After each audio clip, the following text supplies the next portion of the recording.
tarde, prof. A gente achou mais interessante fazer assim nosso trabalho, gravar dessa forma que a gente apareça, como se a senhora estivesse aqui, né? Então, o nosso trabalho de centro de origem é eu e a Luana que vamos fazer, né? Biogeografia, ecoagricultura e etnoconservação. Pode passar. Nosso trabalho, então, é sobre a erva mate. Sobre a erva mate, pode passar. E o centro de origem da espécie da erva mate foi isso aqui que a gente conseguiu achar de mais concreto, no caso. O primeiro povo que se teve registro de ter utilizado a erva mate ou ilhés paraguarienses foi o povo sul-americano Guarani, que habitava as regiões das bacias do rio Paraná, Paraguai e Uruguai.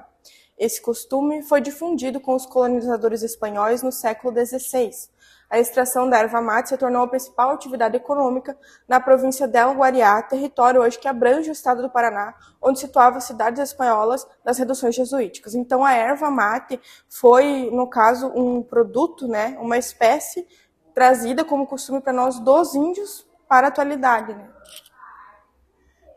A erva mate se tornou a principal atividade econômica paraense durante o período da emancipação política no Paraná, em 1853, e a grande crise de 1929, chegando a representar 85% da economia. Foi classificada cientificamente em 1820 pelo botânico francês Saint-Hilaire e continuou sendo consumidas em forma de chá ou chimarrão nas cuias. O produto foi levado para outros pontos do país e para países vizinhos, chegando também à Europa. Seu consumo atual transcende o Brasil e ganha até mesmo outros continentes. Então, a erva mate, né, além de ser uma coisa que é da nossa cultura, se tornou um produto que pode ser comercializado, né, gerando renda para muitas pessoas. Especialmente para a China se exporta bastante a erva mate.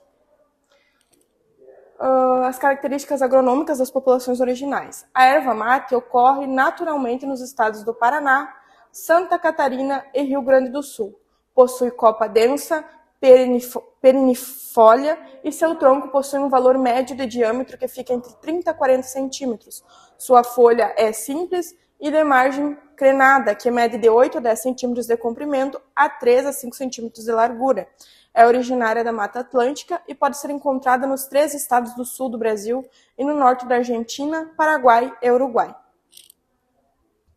As características agronômicas das populações atuais. A região de ocorrência natural da erva mate se localiza em latitudes de 22 graus e 30 graus, e longitudes de 48 graus e 30 minutos, e 56 graus e 10 minutos. No Brasil, a erva mate ocorre naturalmente em uma área aproximada de 54 mil quilômetros quadrados. Nos países vizinhos, como a Argentina, é planta nativa na província de Misiones, Corrientes e Tucumã. E no Paraguai, a área está situada entre os rios Paraná e Paraguai. São considerados solos aptos aqueles que possuem características argilosas, com boa profundidade e drenagem adequada. Devem ser cultivadas em solos com fertilidade natural de média e alta. A produção de mudas da erva mate é geralmente realizada por sementes, o que garante a característica da planta-mãe. A escolha das árvores produtoras de sementes deve-se observar as características como o vigor da planta, boa produtividade de massa e boa ramificação. Então, a erva mate, né, é uma coisa muito costumeira do nosso estado, mas ela é produzida em grande escala no Paraná e é encontrada também nos países vizinhos, né? Características agronômicas das populações atuais.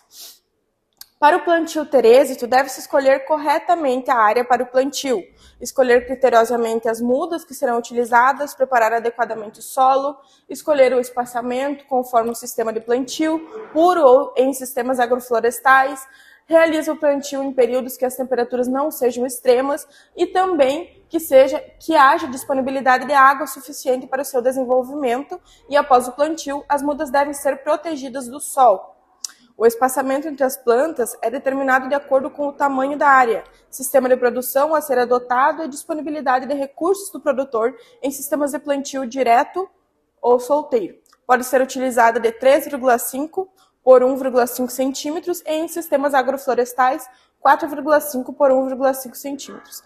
Na atualidade, os tratos culturais incluem capinas, químicas ou manuais. Roçadas deverão ser efetuadas sempre para não ocorrer competição com plantas invasoras. Utilizar o controle de solo para plantas invasoras e adubação verde. A erva mate é uma planta que ela se adapta bem a qualquer tipo de solo e também é uma planta que pode ser utilizada como consórcio com outras plantas, como por exemplo a araucária. Bom, então os conhecimentos populares e tradicionais da espécie. A erva mate, então, ela é uma árvore da família das foliáceas, originária na região subtropical da América do Sul. E ela é consumida, então, como chá mate, quente ou gelado, chimarrão, tererê. É consumida, então, no Brasil, no Paraguai, Argentina, Uruguai, Bolívia e no Chile. Muito conhecida por nós aqui como através do chimarrão, né? Mas pode ser consumida misturada como sucos ou misturada com leite também, tem algum pessoal que faz assim. É considerada uma árvore símbolo no Rio Grande do Sul e parte integrante dos símbolos do estado do Paraná, estando representada na bandeira e no brasão do nosso estado. Era uma árvore, então, utilizada como bebida pelos indígenas, que cultivaram de forma natural, encontrada na natureza. Tiraram seus ramos e galhos e faziam um processo de secagem em carijós. E esse conhecimento, então, foi transmitido para as gerações e ainda é praticado, tanto de forma artesanal e de forma industrial, para o comércio. Essa forma de secagem da erva mate em carijos ainda é utilizada até hoje. Então, esse costume se tornou tradicional nos estados do sul do Brasil, e esse hábito de tomar chimarrão foi transmitido pelos indígenas, e na atualidade é passado de pai para filho, onde as famílias e amigos se reúnem para rodas de conversa e para tomar um mate, né? Atualmente existem viveiros que produzem em grande escala diversas variedades da erva mate. O comércio se aproveita dessa tradição, desenvolveu uma cadeia produtiva da erva mate. Então, desde o plantio das sementes, cultivo das mudas e replanta em hortos que irão desenvolver a partir de um determinado tempo e porte da planta. Os galhos da parte inferior poderão ser retirados para a industrialização das folhas através da secagem, soca e embalagem do produto final. A erva mate pronta para o consumo, deixando a parte superior para o rebrote para que a planta consiga continuar a se desenvolver e produzir novos galhos para a nova poda. A erva mate pode ser cultivada em áreas de declive, degradadas ou solo pobre em nutrientes, bastando a correção do solo e a correta adubação. Poderá ser utilizada para a estruturação do solo, pois ela evita erosões e também produz a captação de carbono e a liberação de oxigênio através da fotossíntese. Seus restos culturais podem ser usados na compostagem, bem como o produto erva mate, depois de ser utilizado, pode ser usado para adubação de canteiros e hortas. É uma prática passada pelos povos indígenas de uma forma cultural e sustentável para o meio ambiente. Preserva tradições unindo pessoas em rodas de conversa, contém também propriedades medicinais de antioxidantes e minerais que seu consumo moderado poderá fornecer além de ser comercializada. Outra prática que pode ser utilizada é o consórcio com plantas nativas como a araucária. Dessa forma, a erva mate contribui diretamente com o meio ambiente e com o comércio, empregando pessoas, gerando riqueza e renda para toda a comunidade. Um etnoconhecimento passado dos indígenas para os dias atuais. Então, o conceito de antropoceno.